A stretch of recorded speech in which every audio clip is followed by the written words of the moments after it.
Good evening, BookTube. This is Johnny. I'm sitting here in my usual place, the dining room. I'm sitting here. I think I've sat more in this chair in the last 28 years. Well, I can't say that because I didn't stop working until 2007, June of 2007. By that time, I think Beth was in college, our youngest, and the boys, I don't remember. I'm sure that they weren't living at home, our three kids. But anyway, the point is, I'd say the last, I don't know how many years, I spend a lot of time in the dining room. I write in here because there's a table here, there's lighting. I have a study, but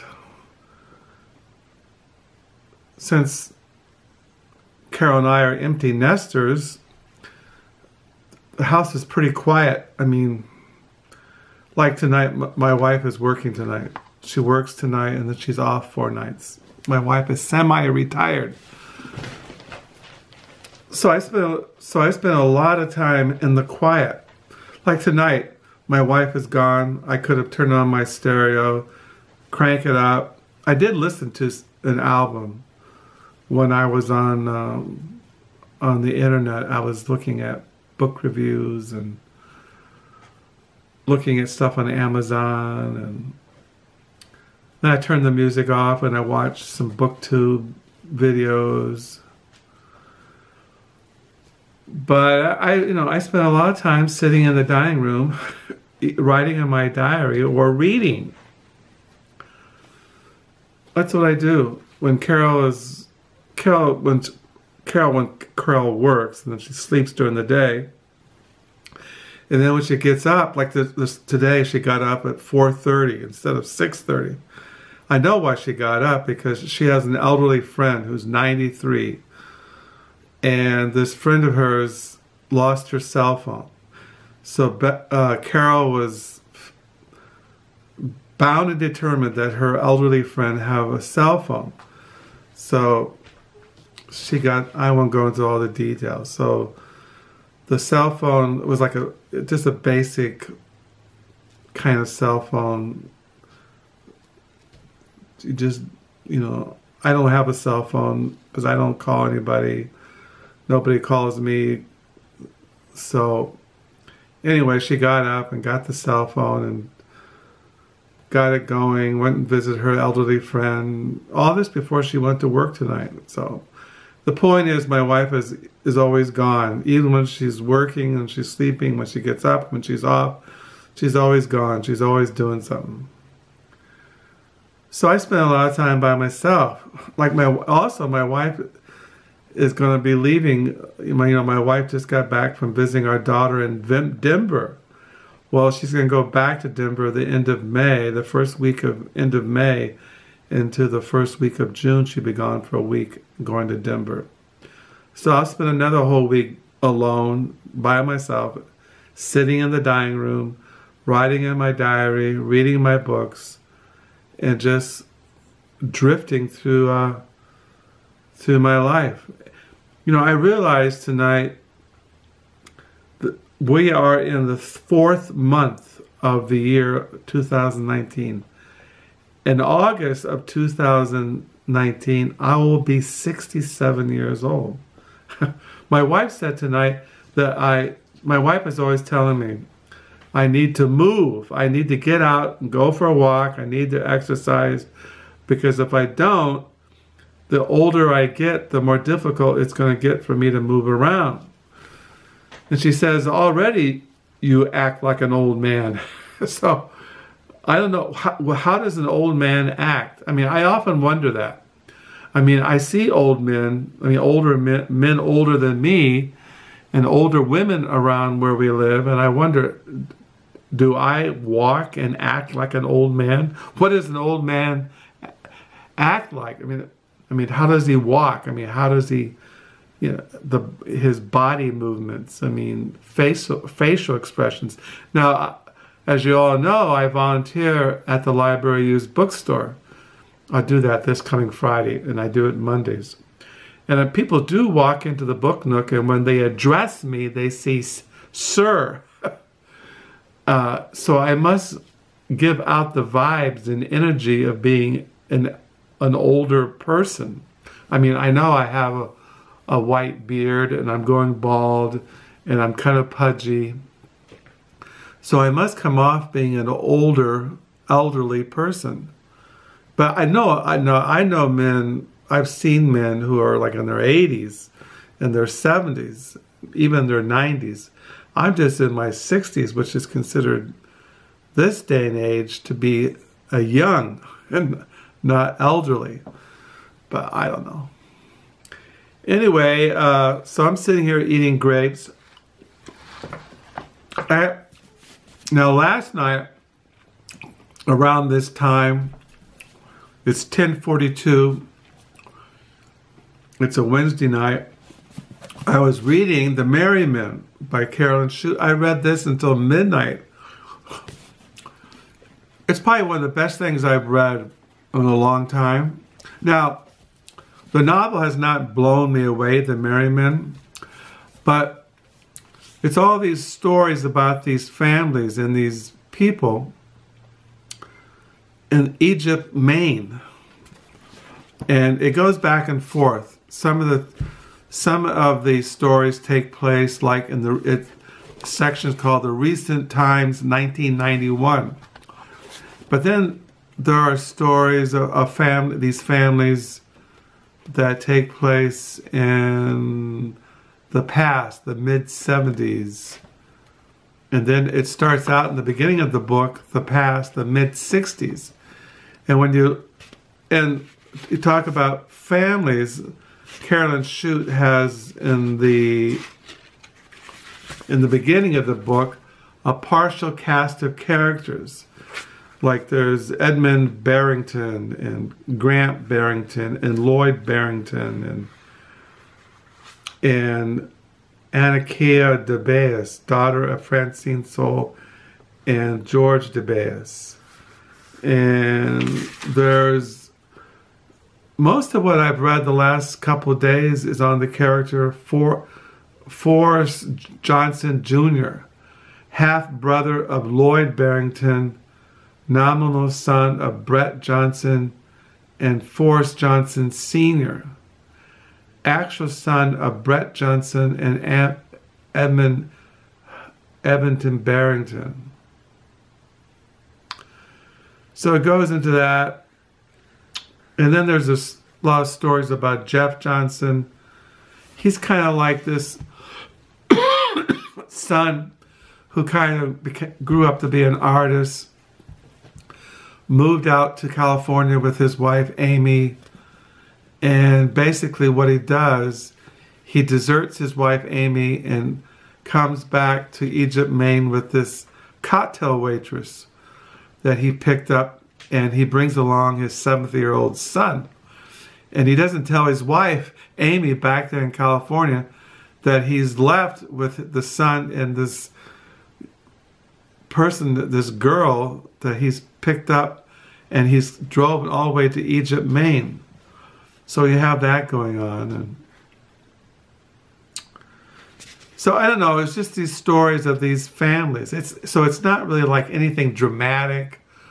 It's just about these lives of these people in this small town, Egypt, Maine. Some are poor, some are middle class. It's about just how they view the world, their values, their politics. They're kind of, they almost remind me of some of the Trump followers, President Trump, that kind of mentality about the world, about politics, about Washington, D.C., about Democrats, things like that. Democrats are considered leftists and communistic and things like that. But I don't know, I just enjoy the way she writes. It's just, I don't know. I'm amazed I've read 411 pages out of this Merry Men. So I've been sitting here in the not in the living room, but in the dining room reading this. I got a book in the mail. I told you I was going to get a novel, and I had to order this from Amazon United Kingdom. It's listed on the International Booker Prize. I saw this in a video on BookTube. It's called The Faculty of Dreams by Sara Stridsberg. She is Swedish, and this is translated out of Swedish by Deborah Bragan-Turner. And this is what it's about. It's called, well, I'll just read the flap here. A literary fantasy of a half-forgotten life. In April of 1988, Valerie Salinas, radical feminist and would-be assassin of Andy Warhol, was discovered dead in her hotel room in the Tenderloin district of San Francisco. She was only 52, alone, penniless, and surrounded by typed pages of her last writings, a postscript in the lives of other more famous and more powerful 20th century figures. The Faculty of Dreams revisits and rebuilds the seedy hotel room where Salinas died, the factory in New York where she met Warhol, the Manhattan courtroom where she was tried and convicted of attempted murder, the Georgia wastelands where she spent her poverty-stricken childhood, and the mental hospitals in which she was interned. Through imagined conversations and monologues, reminiscences and ranting, Sara Stridsberg reconstructs the most intriguing and enigmatic of women, articulating the thoughts and fears that she struggled to express in life and giving a powerful, heartbreaking voice to the author of The Scum Manifesto, which was an earlier feminist manifesto. So I've been reading this today since I got it in the mail. I've read 47 pages. It's called The Faculty of Dreams, Amendment to the Theory of Sexuality, or Valerie. Now this comes out in the United States in August of 2019. But I wanted to read it now, and it was available United Kingdom, Amazon UK. So I've been reading this tonight. So yeah, so that's what I'm doing. I'm reading The Faculty of Dreams tonight. Last night I read The Merry Men until midnight. Lately I don't like to go to bed until midnight. I just like to, I don't like going to bed. I don't like getting up. I don't like going to bed. But I can't, I'm always amazed about my wife. My wife can stay up all night. Of course, she's at the hospital. She's a rapid response nurse. She's going non-stop all night long usually. So she doesn't have time to sit down and get tired.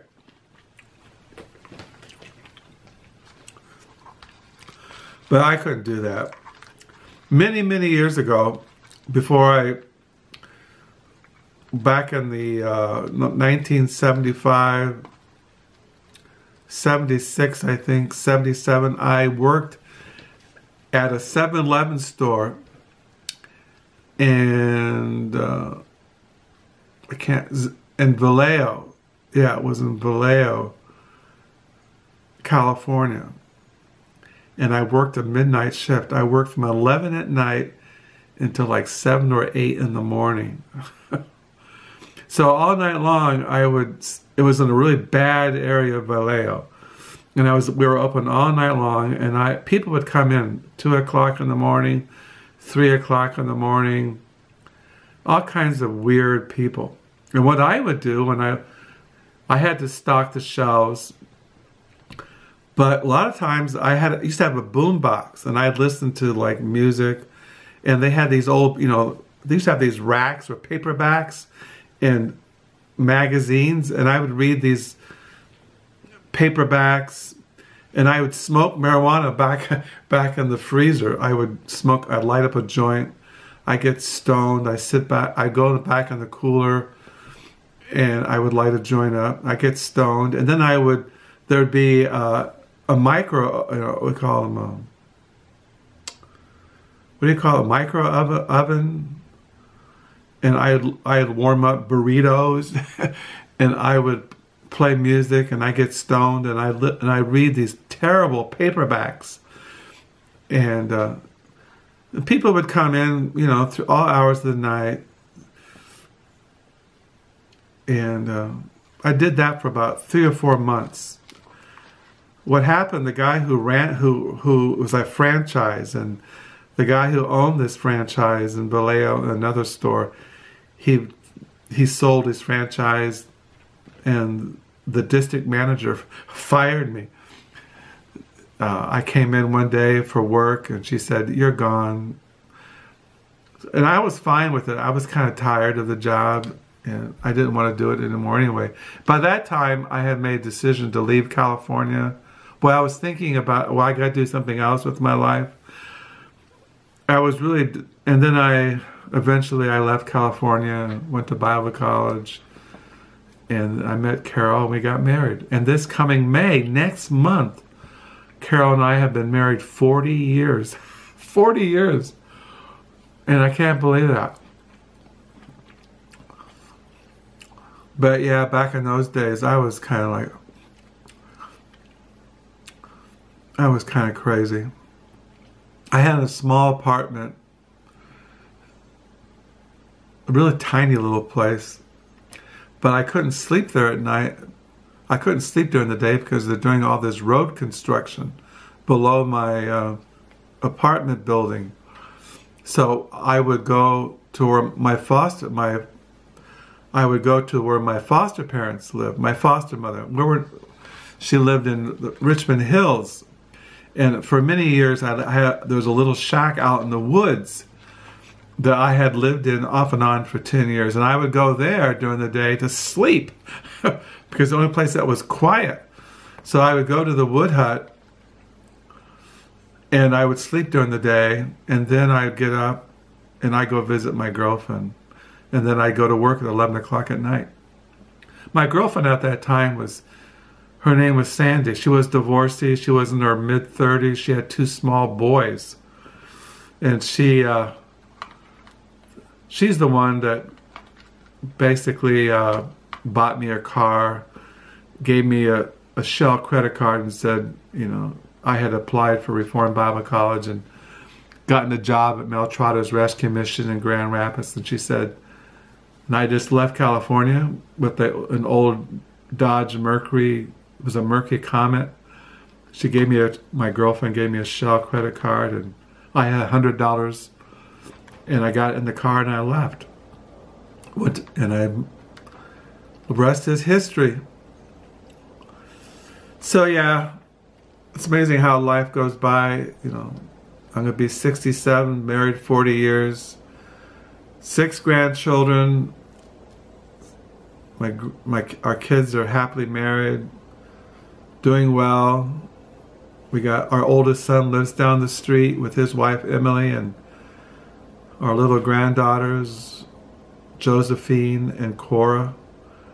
Yeah, this coming Friday, we're going to have dinner over there, Carol and I. Caleb's going to make chicken dumplings. So, yeah.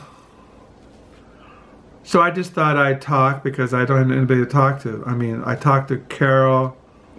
I talked to Emily and Caleb. I talk to people at the Book Nook, but most of the time I sit here in the dining room reading, writing in my diary, reading my books, and looking over my life and how quickly it has passed. It's like I've been married to Carol for 40 years. It just seems like a flash. It doesn't seem like 40 years. It just seems yesterday I met her at Reformed Bible College, and it just seems like yesterday, and 40 years. Our oldest son's is going on 38 years old. 38 years old. Josiah will be 37. Beth will be 36. It's amazing. So yeah, I got this book in the mail today, The Faculty of Dreams by Sara Stridsberg, translated from the Swedish by Deborah Bragan-Turner. Been reading The Merry Men by Carolyn Chute, and this morning I read for morning devotions, Saving Righteousness of God, Studies on Paul, Justification, and the New Perspective. This is a reread for me by Michael Bird. So, hope you had a good Wednesday night. My wife's off Thursday, Friday, Saturday, and Sunday. So I don't know. I know Friday she's going to have going out for breakfast with girlfriends. Friday night we go over to our son's for dinner. I don't know. Our lives are just zooming by. So I'll sign off. I just thought I'd just have a little Wednesday night ramble, or am I rambling, or just sharing with you my little existence in the wasteland. Until next time, bye.